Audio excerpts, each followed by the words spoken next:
Quis secundaminus Deus noster,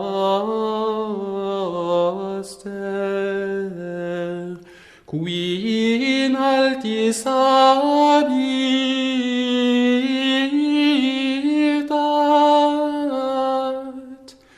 humilia respirit in cielo et in terra.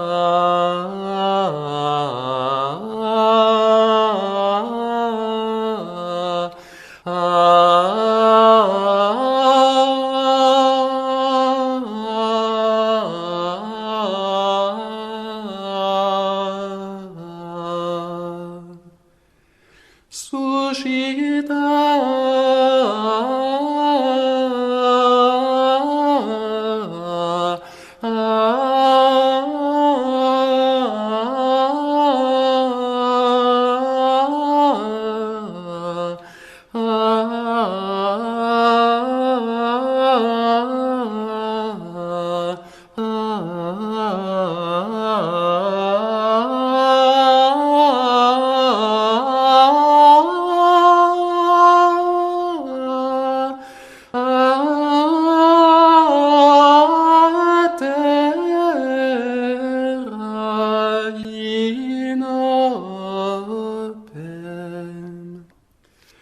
et distercore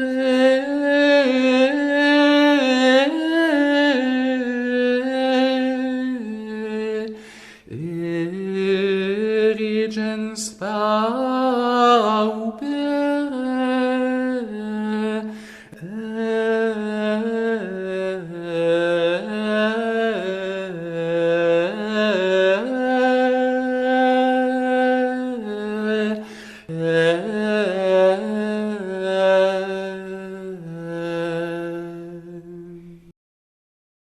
Qui est comme le Seigneur, notre Dieu qui habite dans les hauteurs? Il regarde les humbles au ciel et sur la terre. Il relève l'indigent de la poussière et retire le pauvre du fumier. Nous venons d'entendre le graduel Quis Sicut du 4e dimanche ordinaire ou du mercredi des 4 temps de septembre pour la forme extraordinaire. Ce graduel chante avec bonheur l'un des paradoxes divins, celui de la grandeur de Dieu qui se complaît dans l'humilité, la petitesse de ses créatures. Le psaume 112, ou 113 selon la tradition hébraïque, d'où est extrait ce chant, est le premier des cantiques de louange qui forment ce que l'on appelle le Hallel, les psaumes 112 à 117. Hallel, qui était récité ou chanté lors des principales fêtes juives. Dans la liturgie chrétienne, il fait également partie des psaumes des vêpres du dimanche, selon le rite romain, et son premier verset invite les enfants à louer le Seigneur. Laudate pueri Dominum, laudate nomen Domini. Louez le Seigneur, vous les petits-enfants, louez le nom du Seigneur. Notre graduel commence par poser une question. Qui est comme le Seigneur notre Dieu? Et cette question est la même que celle que pose l'archange Saint Michel, ralliant à lui tous les anges fidèles après la révolte de Lucifer. Quis ut Deus? Qui est comme Dieu?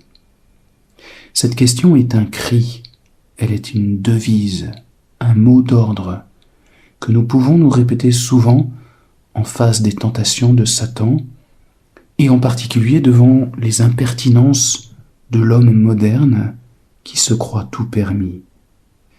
Le prophète Isaïe a décrit en termes vigoureux à la fois l'essentiel de l'attitude orgueilleuse et la chute spectaculaire de celui qui prétend se faire l'égal du Seigneur.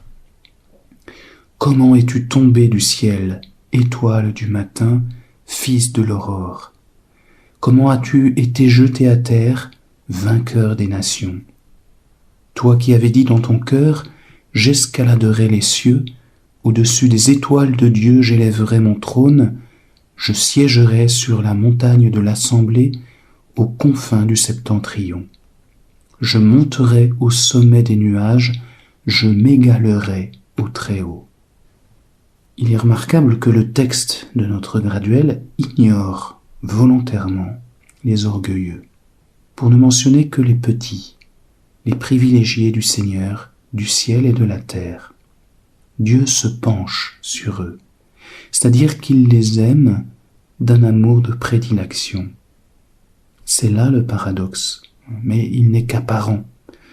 En réalité, bien sûr, la hauteur de Dieu n'est pas physique, elle est toute intérieure, c'est une hauteur sans dimension et donc aussi sans obstacle.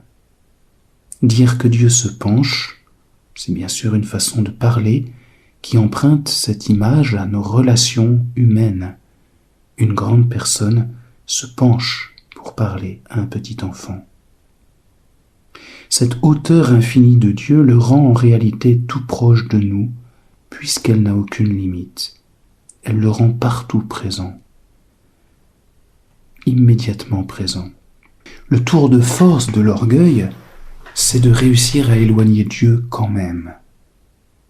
Cet éloignement, il est moral, il est spirituel, mais il s'agit d'une réalité comme d'une répulsion divine, quelque chose de contre-nature pour Dieu, qui est amour. Notons aussi que le regard divin est actif. Il regarde les humbles, mais c'est pour relever l'indigent de la poussière, retirer le pauvre du fumier. Quand Dieu se penche sur nous et nous regarde, il nous relève, il nous exauce. Sa grâce, sa bienveillance nous transforme à son image, à sa ressemblance. Et Dieu nous introduit dans sa vie divine. Il nous fait sortir de notre bourbier de créature pour nous rendre participants de sa nature, de ses actes de connaissance et d'amour qui produisent en lui les personnes divines. C'est son intimité trinitaire qu'il partage avec nous. Enfin, je pense qu'on ne peut pas lire ce texte ni chanter cette mélodie sans penser à Marie, la toute petite qui a su plaire au Très-Haut. C'est par son humilité qu'elle a attiré son regard, et c'est son regard à Dieu qui a créé cette humilité. Il y a là un échange merveilleux. C'est aussi par son humilité et par la grâce de Dieu qu'elle est devenue l'ennemie de Satan, une ennemie irréductible. Trop petite pour être prise dans ses griffes, elle est revêtue de la force divine pour écraser la tête du serpent infernal. Et c'est vrai pour nous aussi. L'humilité, c'est toujours l'arme absolue contre le démon.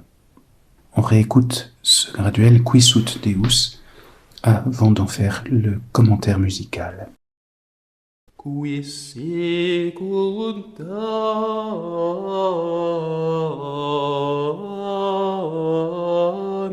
Dominus, Deus noster, qui in altis habitat,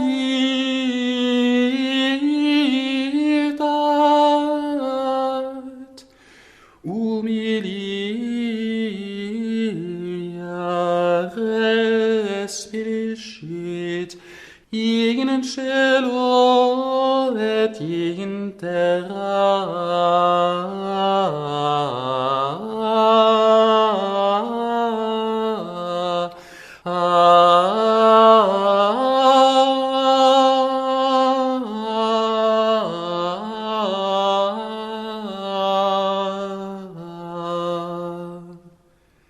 Suscita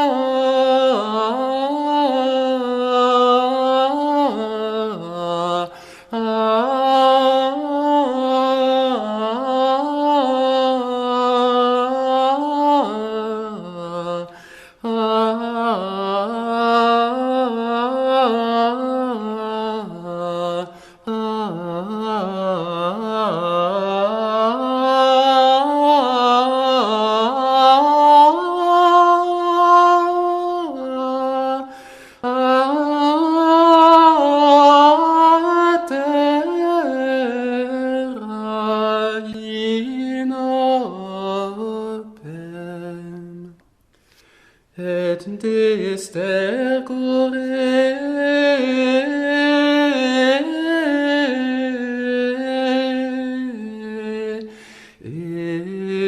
erigens paupere,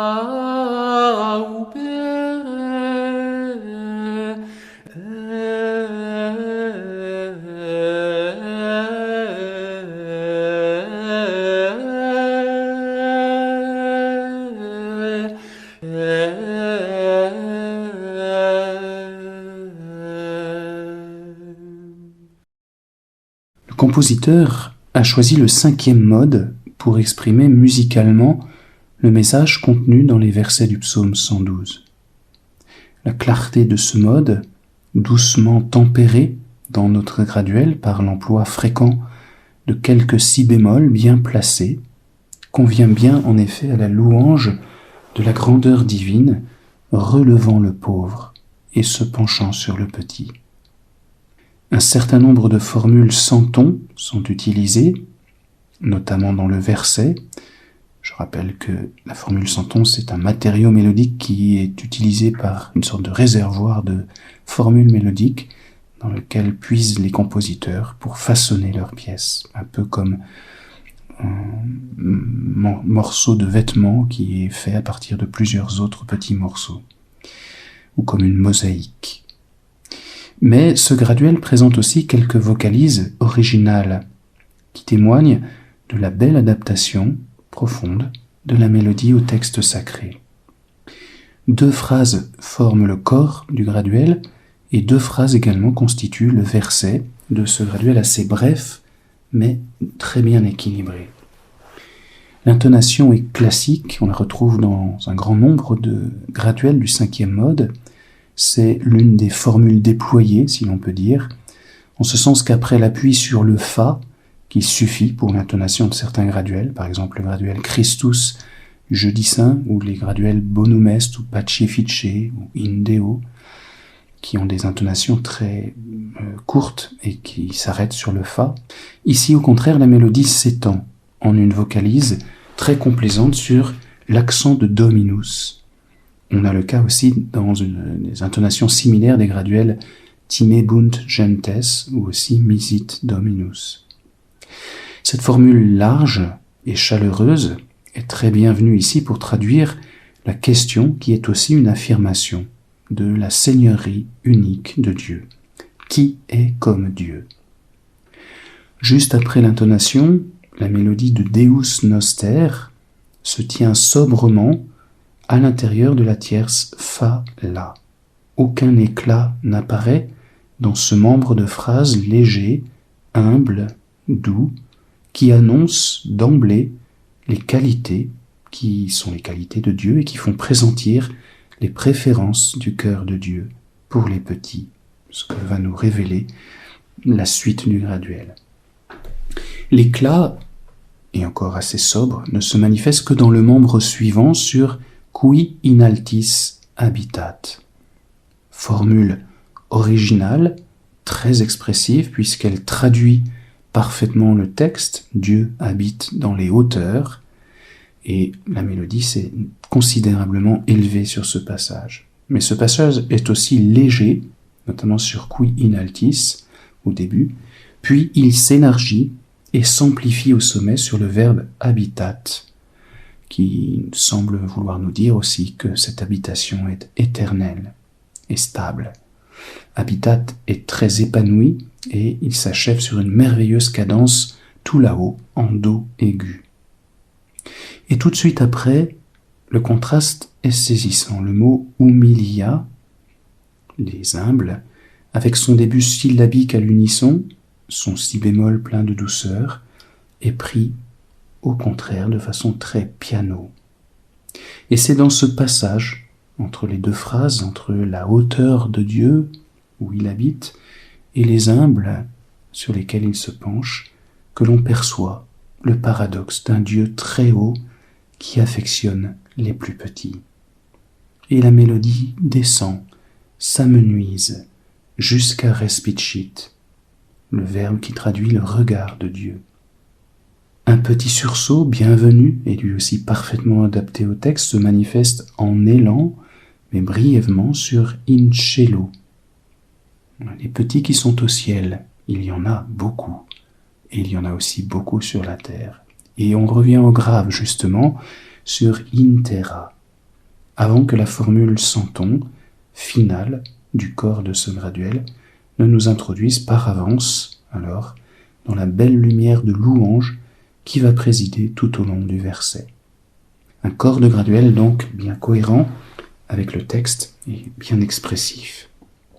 Le verset commence par une très longue formule centon que l'on retrouve dans les graduels de l'épiphanie ou de la messe du jour de Noël. Formule pleine de vie, mais aussi de douceur, d'une joie tranquille, et pourtant qui s'achève sur un élan irrésistible, atteignant le fa, sommet de toute la pièce, au terme d'une montée mélodique extrêmement expressive, ménagée par le piano du début et s'accompagnant d'un fort crescendo.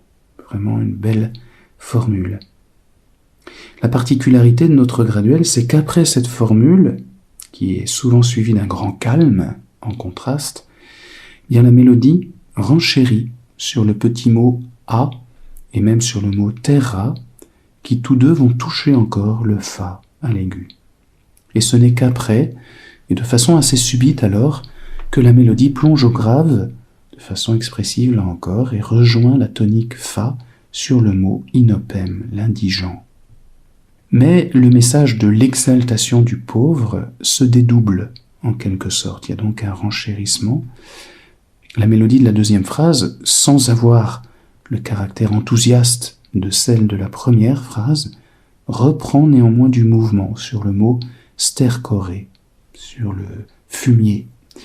Pas pour longtemps, il est vrai, la formule finale de Erigens pauperem, formule centon là encore, douce et lumineuse à la fois, ramène définitivement la mélodie dans les limites de la quinte do-fa. Donc vous voyez un graduel qui alterne librement les formules classiques et puis quelques formules originales qui mettent vraiment bien en valeur le texte du psaume 112. Ce graduel qui exalte ensemble le Dieu très haut et les humbles, relevés par lui de la poussière, demande donc une interprétation nuancée et délicate, mettant en valeur les contrastes du texte, le tout dans un climat serein qui exprime justement la sécurité des petits au ciel et sur la terre, parce qu'ils sont les préférés du Seigneur et parce qu'ils sont dans le cœur d'un Dieu qui habite dans les hauteurs, c'est-à-dire que rien ne peut atteindre. Réfugions-nous dans ce cœur de Dieu, si haut et en même temps si proche de notre quotidien. Qui secundaminus Deus noster, qui in altis habitat,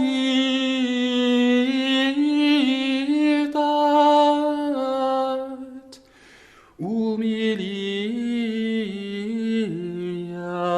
respirit in cielo et in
destercore,